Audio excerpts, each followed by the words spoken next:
Bom dia, boa tarde, boa noite, todos os parceiros do Instituto Brasil Solidário. Eu sou Luiz Salvatore. Esse é mais um Diálogos do IBS, a nossa proposta que busca trazer boas entrevistas e uma boa conversa de forma objetiva em temas super interessantes. E o nosso diálogo de hoje é muito especial. A gente traz um tema de uma tecnologia que nos acompanha há muitos anos: rádio, da escola à vida profissional. Sabemos atualmente que estamos ligados às mais diversas tecnologias, mas a rádio nunca perdeu o seu espaço. E, claro, nós aqui do Instituto Brasil Solidário promovemos o nosso eixo de educomunicação, oficinas completas de rádio, quando montamos equipamentos profissionais em escolas públicas e principalmente oferecemos cursos, a formação completa para que alunos e educadores possam exercer o seu protagonismo nesse poderoso instrumento de comunicação. E quando a gente alinha a rádio junto com a escola, é claro que a gente pode encontrar um instrumento pedagógico muito inspirador. Ao implantar a rádio, a rotina e as habilidades das escolas e alunos se modificam de forma muito positiva e quase de imediato, como afirmam nossos educadores. A rádio fomenta a mudança de questões disciplinares e é um dos maiores exemplos ainda de inserção no mercado de trabalho de muitos jovens que são atendidos aí pelas ações nas cidades brasileiras. E para falar dessa temática de hoje, eu trago 3 parceiros, amigos de longa data. Meus queridos Jefferson Maciel Teixeira, falando lá da Bahia, mestre em educação, membro do Grupo de Pesquisa em Educação e Comunicação, gestor escolar, coordenador pedagógico, professor de história, educomunicador atualmente na rádio Vida FM 107.9 aí de Irecê, e especialista em gestão e organização da escola e metodologia do ensino superior. Tudo bem, Jefferson? Tudo bem, Luiz? Prazer estar aqui mais uma vez. Com certeza. Fala de rádio, o nosso coração pulsa bem forte, né? Com certeza. Alex Machado, jornalista, falando lá da Ilha Comprida, Vale do Ribeira, em São Paulo, radialista e locutor esportivo há 28 anos, atuando na área da comunicação em todas as suas vertentes. Alex é dono de uma das vozes mais belas do Brasil, enérgico no palco, como nos conhecemos, né? E sempre de presença potente com seu carisma, incluindo nessa trajetória muitos anos de locução nos palcos do Rally Internacional dos Sertões, aonde nós nos conhecemos em 2001. Tudo bem, Alex? Tudo ótimo, Luiz. É um prazer participar com você. Obrigado pelo convite. Vamos abordar um assunto que, para mim, é muito querido. Vamos falar de comunicação. É o que sabemos fazer, né? Boa tarde, boa noite e bom dia a todos. E, com muito orgulho, Alex, né, também passo aqui para o nosso ex-aluno, o Jefferson Passos, falando de Alto Paraíso de Goiás, na Chapada dos Veadeiros. Jefferson é morador do distrito de São Jorge, tem só 23 anos, uma longa carreira ainda pela frente, e ele participou das nossas oficinas de comunicação em 2011 a 2013. Atualmente, o Jefferson atua como educador social no projeto Turma que Faz, que é um projeto local ali de São Jorge, e é produtor na Casa de Cultura Cavaleiro de Jorge. Tudo bem, Jefferson? E aí, Luiz, tudo bem? Boa tarde, boa noite. É um prazer estar aqui com vocês. E com o mestre Alex, né, ao saber que ele é um grande locutor. E o Jefferson, meu xará, é um prazer. É isso mesmo. Hoje temos aqui reunido um time de grandes. E, Alex, é com você que a gente começa. Sabemos que a rádio transforma vidas. Então, eu queria que você contasse um pouquinho para nós da sua trajetória pessoal, como você se tornou um radialista profissional, pontos altos e baixos da carreira como radialista, até chegar nos palcos do Rally dos Sertões. Perfeito. Eu não consigo falar do rádio sem falar da música. Eu sou, antes de ser jornalista, radialista, eu fui pioneiro, muito tempo, nas músicas de São Paulo. Eu cantei muito tempo nas casas noturnas de São Paulo, para Lília Gonçalves, numa das casas, E sou músico também, eu sou tubista, eu toco baixo tuba.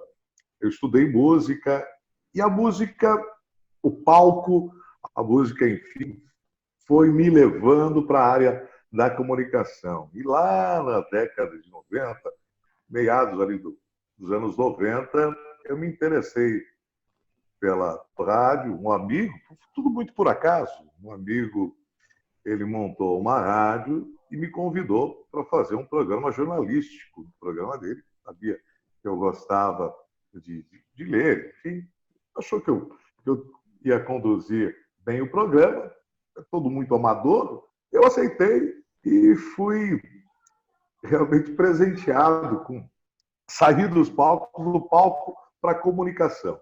E passei a ser radialista, encontrei ali um nicho de trabalho, me encontrei, essa que é a melhor colocação, me encontrei como comunicador.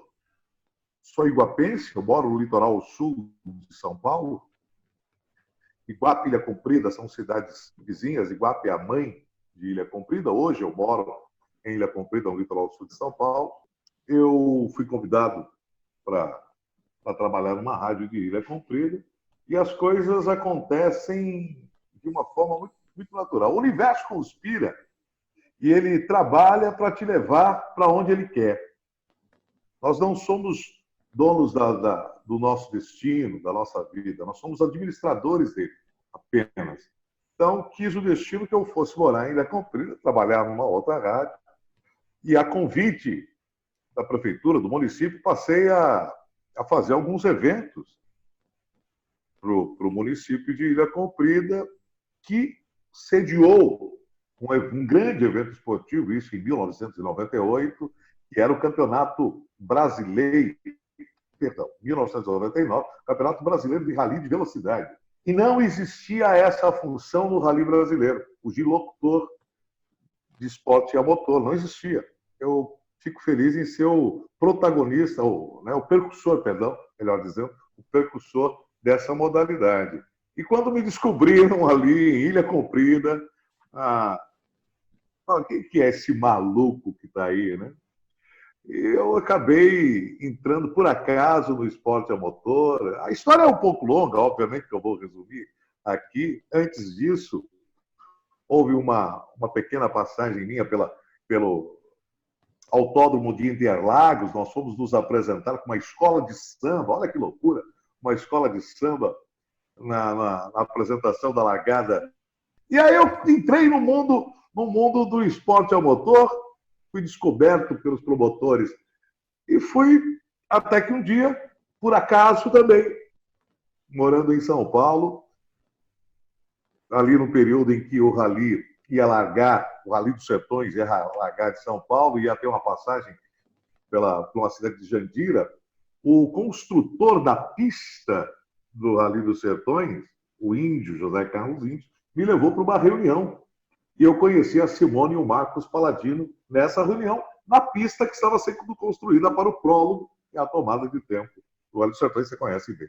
Sim. E a Simone falou, olha, nós estamos querendo levar um locutor para os Sertões, você se interessa? Eu falei, rapaz, é óbvio, né? Então, o que eu quero dizer é que as coisas foram acontecendo sempre muito, estando no lugar certo, conhecendo as pessoas certas, na hora certa, e abraçando essas oportunidades, não deixando o vagão passar e não subir nele, o cavalo cilhado e não montar nele. E é mais ou menos isso. E estou até hoje, há 28 anos, aí com comunicador. E nos Sertões já vou para a minha 16ª participação, o maior rally das Américas, o segundo maior rally do mundo. E a intenção é chegar em 2022 como o maior do mundo. Uma felicidade. E tem o meu programa de rádio de segunda a sexta-feira, um programa de 4 horas, né, das 8 ao meio-dia, onde a gente aborda diversos assuntos. É uma revista eletrônica no rádio. Que delícia, né? E a comunicação é isso, né? A comunicação, ela faz a gente entrar em mundos novos, né? E essa trajetória é muito interessante, né? Você acredita que uma voz muda a vida de alguém? A voz e a pessoa que usa a voz é 50%. Com o conteúdo, né? Você precisa juntar a voz com o conteúdo mesmo. Não adianta você... A gente vê por aí lindas vozes. Vozes, como eu disse, é 50%. Aquilo que você diz é que é o mais interessante. É um complemento das duas coisas. Tem a pessoa e a voz. Que delícia. Alex, e para fechar, a rádio trabalha muito com linguagem popular, né? Então, é uma maneira, às vezes, mais até informal de se comunicar. Nesse momento, você tem percebido que o esclarecimento dos fatos que estão acontecendo em relação à Covid-19, se transmitidos pela rádio, são mais adequados ou menos adequados para comunicar a verdade para o teu espectador, para o seu ouvinte? Eu não quero aqui puxar a sardinha para o meu lado, mas o rádio, ele é feito de pessoas que tem uma intimidade com o seu ouvinte. Com isso, o radialista ele se obriga, né? Ele se vê obrigado a ser verdadeiro e ser muito transparente. Ele é o amigo das pessoas que o ouvem. Nós somos amigos. Nós nos identificamos, somos muito próximos. O rádio tem esse poder, ainda tem esse poder de ser o amigo do ouvinte, né? Tem essa vantagem. E eu vejo que o rádio ele chega nos lugares onde a internet não conseguiu chegar. Ainda não conseguiu chegar. Que outros veículos de comunicação não conseguiram chegar. O rádio... E por isso, o radialista tem que se policiar para ser o mais verdadeiro possível, o mais transparente. Eu falo por mim. Tomar muito cuidado com aquilo que ele divulga, com aquilo que ele aborda. Eu não tenho dúvida que o rádio é, hoje sim, uma das maiores ferramentas para difundir a informação correta. E nesse momento, nesse período que nós estamos enfrentando aí da Covid, a informação ela é muito valiosa. É uma arma poderosa no combate, nesta guerra aí, porque de fato é uma guerra contra um inimigo invisível. Então o rádio ele tem realmente essa missão, e o radialista. Por isso que eu falei, e volto aqui dizendo, não basta a voz, tem que ter todo um conteúdo e a responsabilidade, acima de tudo, de comunicar a verdade, de informar o que é correto. E, obviamente, porque você está cuidando de gente. O radialista cuida de pessoas. Ele fala a alma das pessoas. Ele transmite emoção. O radialista, ele fala daquilo que está dentro do seu coração.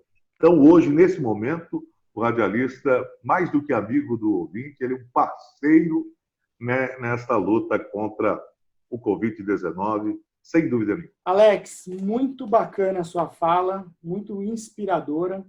E você comentando, eu me lembro muitas vezes que a gente está no carro sozinho e a gente realmente se habitua com alguns programas e aquele núcleo de radialistas, aquele núcleo passa a ser, parece que pessoas amigas, né? E a gente não tem essa empatia, às vezes, com um apresentador de televisão. Mas na rádio a gente tem a sensação de estar ali naquele ambiente, participando junto, às vezes, com um diálogo a 2, a 3, é muito bacana. Então, porque o diálogo ele incentiva, o rádio ele incentiva os muitos sentidos, né? A imaginação, ele envolve você. É como ler um livro. Você está lendo um livro, você viaja naquela história, você tem que mergulhar naquela história. E o radialista, ele é um contador de história, ele te envolve e, consequentemente, ele se torna uma pessoa muito próxima, vira uma relação muito íntima. E nas nossas formações a gente trabalha muito bem isso, o uso criativo da voz, né? E aí, como eu falei no começo, aqui pelo Instituto Brasil Solidário, nós acreditamos muito, não só nesse uso criativo, mas nas possibilidades também pedagógicas, né? Mesmo numa rádio profissional ou comunitária, por ser, como nós falamos também já, um dos principais meios de comunicação. Então, em cada cidade sempre terá uma rádio operando e com isso vem uma grande responsabilidade do radialista, do produtor, daquilo que está sendo gerado. Muito interessante.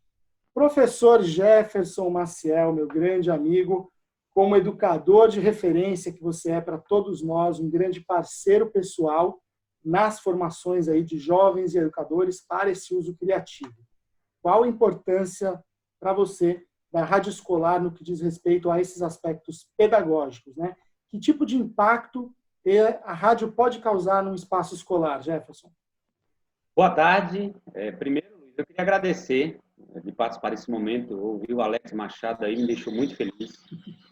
Eu sou amante, você sabe disso, e sou amante do rádio e trabalho numa rádio comunitária, no jornal comunitário já há 2 anos, né? E por influência das atividades que a gente desenvolve no Instituto Brasil Solidário, sou muito grato a tudo que tenho aprendido. E quando você, no início desse diálogo, tentou diferenciar o Jefferson educador do Jefferson aluno, na verdade não conseguiu, porque também eu sou o Jefferson aluno, né? Somos eternos aprendizes. Você sabe disso, né? E agora sempre marcha em aprender. Luiz, inicialmente a nossa oficina, que eu faço parte já há muito tempo do teu lado, nós temos dito que ela é uma oficina de possibilidades, né? A gente trabalha com várias possibilidades da voz, várias possibilidades de como se comportar como profissional. A gente trabalha com possibilidades, não só a oficina de educomunicação, mas todas as oficinas do Instituto Brasil Solidário são oficinas de possibilidade. E quando o Alex faz esse elogio ao trabalho, a gente quer estender a todas as oficinas, né? Dito isso, eu acredito muito na proposta da rádio escolar, né? E acredito também nas ações pedagógicas. As ações pedagógicas, elas são de extrema importância. Eu tenho dito lá com os meus alunos de rádio escolar, que, aliás, estão chegando na rádio comunitária, da Rádio Luiziana Filho, que trabalham na Rádio Vida, do meu lado, junto comigo, com o programa, que é o Jorge Gabriel, a Iris e o Cauã, que estão fazendo um excelente trabalho na Rádio Vida, que surgiram lá da rádio, de um fruto que o Instituto Brasil Solidário deixou lá na Escola Luiziana Filho. Esse fruto, ele foi molhado, ele foi cuidado e hoje está gerando outros frutos. Obrigado sempre por essa possibilidade. E eu tenho dito que a rádio, ela não pode ser a rádio escolar não pode ser um lugar isolado da escola. Ela está a serviço da escola, mas não pode estar isolado da escola. E, inicialmente, para se falar nos aspectos pedagógicos, a gente tem que falar primeiro nos aspectos de identidade. Qualquer rádio, seja ela comercial, seja ela comunitária, ou seja ela escolar, ela precisa ter uma identidade. Para ter identidade, a gente precisa pensar na questão do nome, do slogan, a questão da imagem da rádio, que a gente faz questão de trabalhar muito na nossa emissora lá na escola, a questão do perfil, a questão dos componentes, a questão da grade de programação, né, do relógio de programação, a questão da periodicidade dos programas, ela acontece diariamente. Não adianta a gente montar um grupo de rádio escolar na escola se funciona terça-feira, depois no sábado vai funcionar novamente na quarta-feira e não tem essa organização. Para que isso aconteça, para que essa identidade ela seja enaltecida e ela floresça, nós precisamos ter a palavra mágica chamada planejamento. Não existe ações pedagógicas concretas e eficientes e eficazes se não pensarmos no planejamento. Assim também acontece na rádio comercial. Existe o planejamento na rádio comunitária e na rádio escolar também não pode ser diferente. Então, a rádio escolar, ela está a serviço da escola, ela está a serviço dos componentes curriculares, não só de maneira informativa, porque muita gente direciona a rádio apenas para a questão da informação. Rádio não é só informação, rádio também é dar visibilidade aos projetos criativos da escola. Se produz muito interessante na escola, Luiz, se produz muito texto, você sabe disso, que você está em nossas escolas constantemente, se produz muitas produções textuais, e às vezes o professor não dá visibilidade. Então a rádio é um espaço de visibilidade de produções autorais. Eu estou até escrevendo sobre isso, eu peguei um pouquinho da minha dissertação do mestrado e estou agora escrevendo sobre visibilidade autoral na escola, Que visibilidade autoral a gente dá aos nossos alunos? Que espaço de protagonismo, de agentes criativos a gente está dando? Eu acho que a rádio seria esse espaço, né, da gente dar visibilidade às produções autorais da escola. Somado a isso, nós temos que entender que a rádio também está à disposição dos componentes curriculares. Toda a escola que o Instituto Brasil Solidário passou, deixou uma rádio instalada, deixou orientação didática e técnica, é importante, Alex, a gente tratar disso, e deixou orientações metodológicas. Não é simplesmente você deixar o equipamento. Então, a rádio precisa transitar entre os componentes curriculares, precisa ser um instrumento da disciplina de português, precisa ser um instrumento da disciplina de ciências, de geografia e todas as demais. Então, a rádio precisa articular isso. E, pedagogicamente, o que é que eu consigo trabalhar com a rádio? Primeiro, a questão da oralidade. Eu tenho alunos aqui que tinham dificuldade de colocar a opinião dele na aula de português. Depois da rádio, a professora falou, poxa, Jefferson, agora você tem que conversar lá para o aluno para ele parar de falar.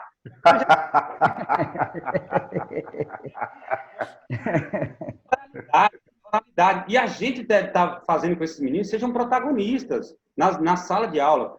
Desenvolve a escrita, então você tem que trabalhar com escrita. Não existe, em estúdio de rádio, por exemplo, não existe a possibilidade de você trabalhar sem ter um papel do lado, sem ter um caderno, sem ter uma agenda. O Alex sabe disso, Jefferson também sabe disso. Então, olha lá, está aqui, ó, está aqui. Verdade.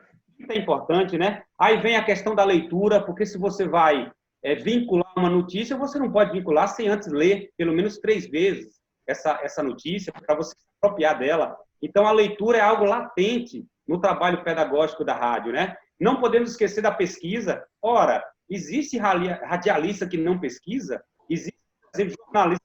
É impossível. Então, se o professor utilizar o espaço da rádio para fomentar a pesquisa, para fomentar a análise das notícias, para verificar se algo é fake news ou não. Nossa, nós estamos dilacerados, Luiz, pela fake news. E nós, do Instituto Brasil Solidário, já saímos da caixa antes. A gente falava de fake news há anos atrás, já alertando. E agora, com esse período de pandemia, as coisas estão se agravando em relação a fake news. Então, 2 aspectos importantes, para não demorar muito. A valorização da comunidade, a cultura. A rádio serve pedagogicamente para valorizar a cultura onde a escola está inserida. Você conhece onde a escola Luiziana Filho está inserido, no bairro São Francisco, que antigamente se chamava de Malvina, em alusão à guerra entre Reino Unido e Argentina. Imagina o aspecto de violência que tem nessa comunidade.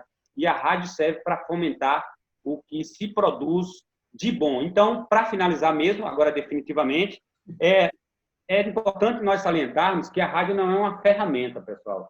Quando eu falo de rádio, eu fico agitado. A rádio ela não é uma ferramenta, não é apenas uma muleta que eu tenho que usar quando eu tenho necessidade. A rádio é estruturante do processo de ensino-aprendizagem. Ela deve permear constantemente nas relações interdisciplinares, multidisciplinares e de diálogo na escola. Muito lindo. Deveria estar em todas as escolas do Brasil, né? Às vezes a gente se pega justamente com esse desejo. Alguma história especial lá da Luiz Viana ou da Rádio Vida para trazer aqui? Alguma história assim, essa eu preciso contar? Um desdobramento, alguma coisa que te marcou profundamente nessa trajetória, ou na escola, ou na Rádio Vida? Sim, a história de Jorge Gabriel. Jorge Gabriel era um aluno extremamente indisciplinado.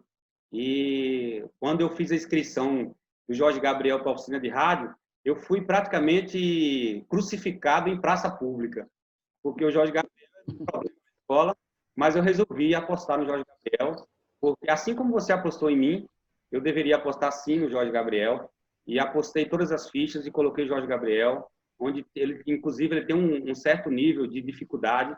E Jorge Gabriel hoje está na Rádio Vida, trabalhando junto comigo, fazendo Sexta do Reggae, um programa de reggae especial, que eles ouviram na rádio Luiziana Filho, e disseram, olha, isso aqui dá certo, nós não temos um programa de reggae aqui em Irecê. E eu falei, vamos apostar no Jorge Gabriel. O Jorge Gabriel está fazendo esse programa, desenvolveu de maneira impressionante a oralidade. Hoje é uma pessoa respeitada no bairro São Francisco. O aluno indisciplinado, que era taxado de que não tinha jeito, teve jeito, passou pela Rádio Luiz Viana Filho, passou pelas oficinas que o IBS deixou a semente e hoje é membro titular de um programa na Rádio Vida FM, coisa que me deixa muito feliz e emocionado. Isso é muito Eu tenho um exemplo parecido. Luiz, desculpa cortar. Não, pode falar. Eu tenho um exemplo parecidíssimo na rádio em que eu atuo. Um colega, um amigo e um menino do bem que tinha se perdido aí pela vida, né?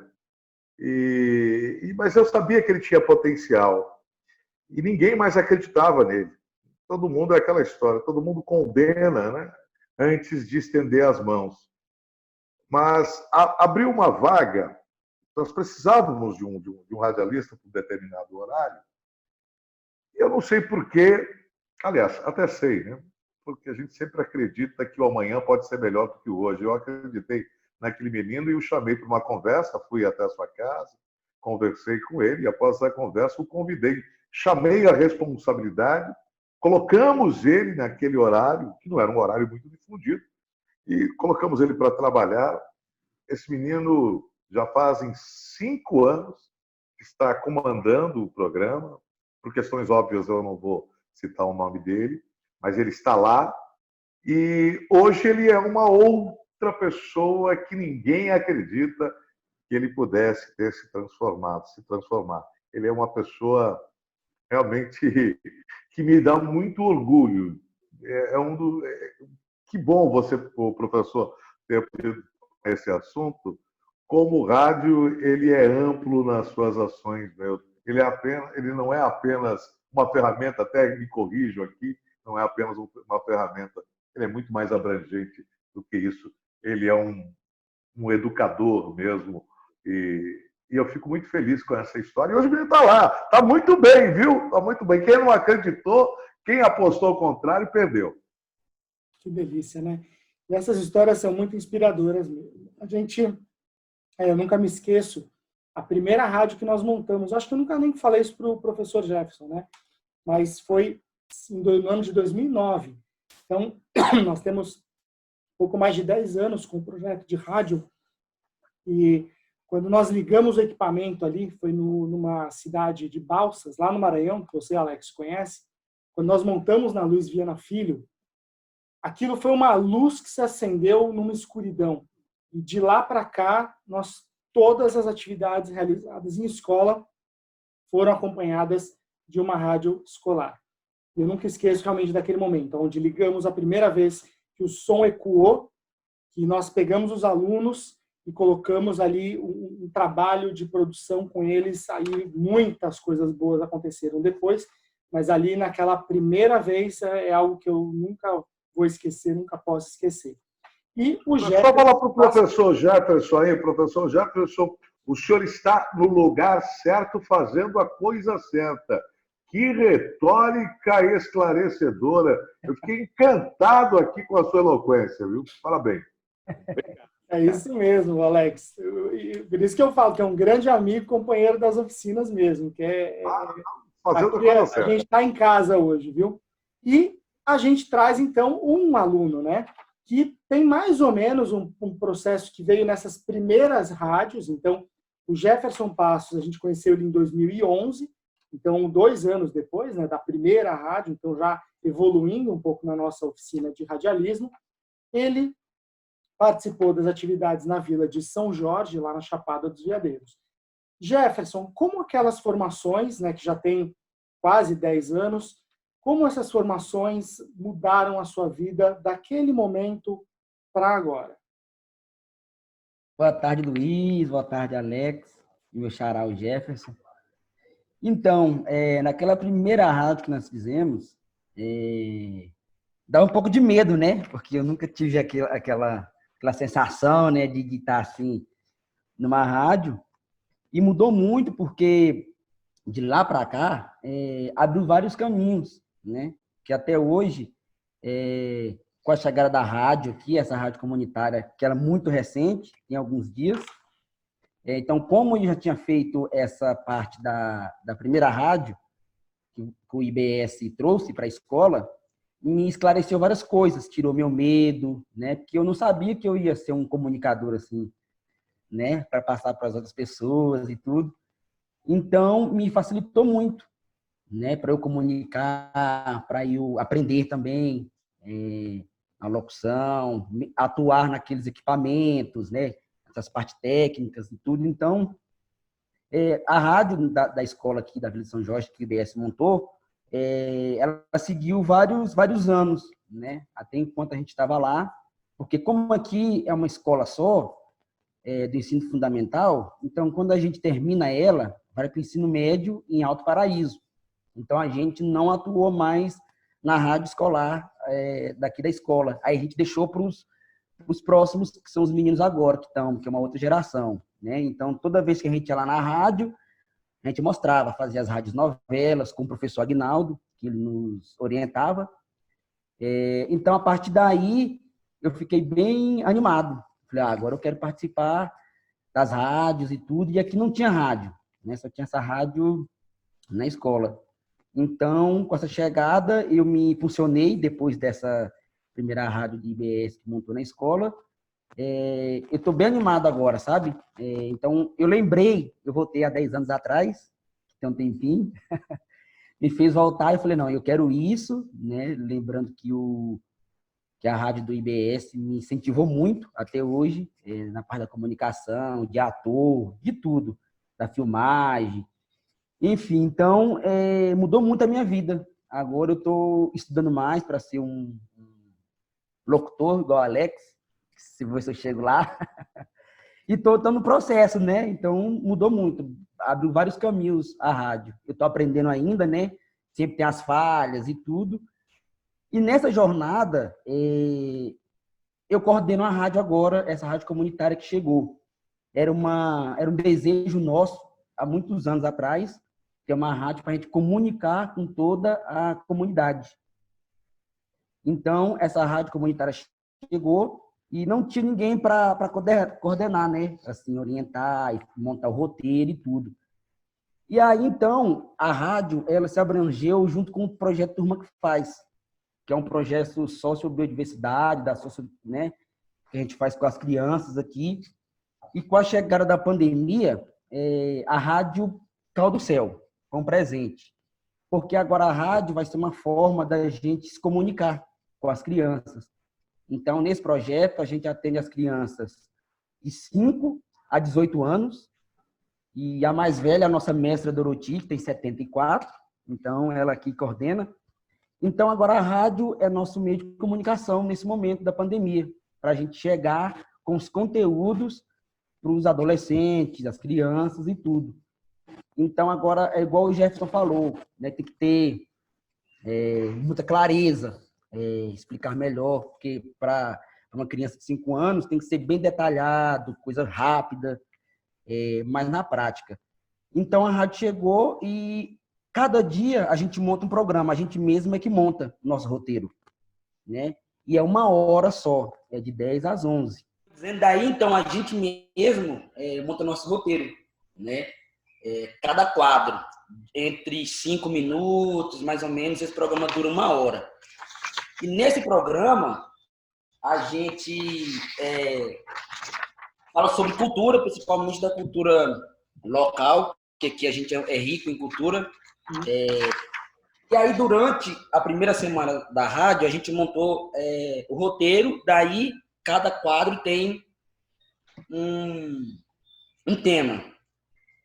Aí tem a música de vinheta, de BG, desculpa, que fala que é a música de fundo. Aí a gente se apresenta, eu e mais um profissional, né? Mais um educador do projeto Turma que Faz. Aí vira um diálogo. A gente conta histórias, a gente faz as brincadeiras do que é o que adivinha, radionovela. Radionovela é muito legal. Radionovela. Que legal. Jefferson, muito bacana a sua fala. A gente sabe da importância que é uma rádio comunitária. e pode ter certeza que o seu trabalho está só começando. Você vai ter muita coisa pela frente. Olha quanto aprendizado você teve aí com o Alex. De repente, até para sair do ambiente da rádio, para ir para o ambiente dos eventos culturais. Né? A gente sabe que a Vila de São Jorge recebe tantos projetos interessantes e que, com certeza, vai ser muito rápido de você sair do ambiente do estúdio, da rádio, para ir também para esses ambientes de diálogo nos eventos. Vai ser muito bacana. Alex, eu queria agradecer muito a sua participação. Jefferson, professor de IDC também, Jefferson Passos também. Hoje é um dia muito especial dentro de um assunto que a gente realmente gosta muito. Nosso Diálogos fica no canal do YouTube do Instituto Brasil Solidário, dentro da pasta Diálogos, então a gente tem que compartilhar ali com todo mundo. No Instagram, usa a hashtag Brasil Solidário ou IBS e facebook.com/Instituto Brasil Solidário. Queria agradecer mais uma vez a participação de vocês, a parceria, esse momento tão agradável que a gente teve sobre o falar da rádio aí, que nos toca muito e com certeza é super importante neste momento e na história da comunicação. Obrigado a todos, viu? Gratidão. Muito obrigado, obrigado, Luiz. Obrigado, foi uma honra participar. Obrigado, Luiz. Só fazer uma cobrança aqui, eu preciso conhecer Alto Paraíso, viu? Que você me falou para mim, eu quero conhecer mesmo. Obrigado pelo profissional que eu sou, obrigado ao Instituto. Existe um Jefferson antes do Instituto e depois do Instituto. Eu acredito que o Jefferson está melhorando a cada dia. Obrigado, te amo, viu? Na vida a gente vai encontrando pessoas, né? E algumas passam, outras ficam, e não é preciso que você as encontre todo dia para saber do valor que elas têm e a importância que elas têm nas nossas vidas. Quero dizer para o Luiz que ele é uma das pessoas que ocupa um lugar muito especial na minha carreira, na minha vida profissional, e eu tenho realmente um carinho muito grande por você e, acima de tudo, uma admiração, Luiz, pelo trabalho que você realiza, que começou como esse trabalho do Rádio Escola. Começa sempre plantando uma semente, como diz o professor Jefferson, a gente vai lá regando, ela cresce, floresce, vira uma árvore frondosa, os frutos são saboreados e as sementes vão germinar e se tornar outras árvores, e é isso que você está fazendo. Obrigado por essa plantação de amor que você está fazendo, grande Luiz Salvatore e o Instituto Brasil Solidário. Muito obrigado, foi uma honra. Obrigado, gente. Juntos construímos.